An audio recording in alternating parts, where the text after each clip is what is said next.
TI আমাকে গাড়ি সরাইতে বলতে পারে না, আর তুই গাড়ি সরাইতে বলিস, বলেই দায়িত্বরত ট্রাফিক পুলিশ সদস্যকে ঘুষি মেরে নাক ফাটিয়ে দেওয়ার অভিযোগ উঠেছে যশোরের এক ছাত্রদল নেতার বিরুদ্ধে।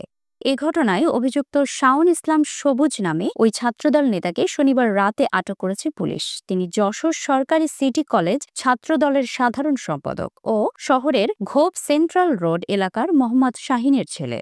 যশোর ট্রাফিক পুলিশের constable K M Shariful Islam অভিযোগ করে বলেন, শনিবার সন্ধ্যায় তিনি শহরের জেল রোডে ল্যাব এইড হসপিটালের সামনে ডিউটি করছিলেন। এই সময় শাওন নামে এক যুবক সড়কের বাম পাশে মোটরসাইকেলটি রাখেন। এতে যানজটের সৃষ্টি হয়, তাই ওই যুবককে মোটরসাইকেলটি সরানোর জন্য বলি। তখন তিনি ক্ষিপ্ত হয়ে আমাকে বলেন, তোর টিআই আমাকে গাড়ি সরাইতে বলতে পারে না, আর তুই সরাইতে বলিস, তোর এত সাহস হয় কিভাবে? এরপর আবারও তাকে গাড়ি সরাতে বললে ক্ষিপ্ত হয়ে আমাকে মারধর করতে থাকেন। পরে পথচারী ও সহকর্মীরা উদ্ধার করে আমাকে হাসপাতালে নিয়ে আসে।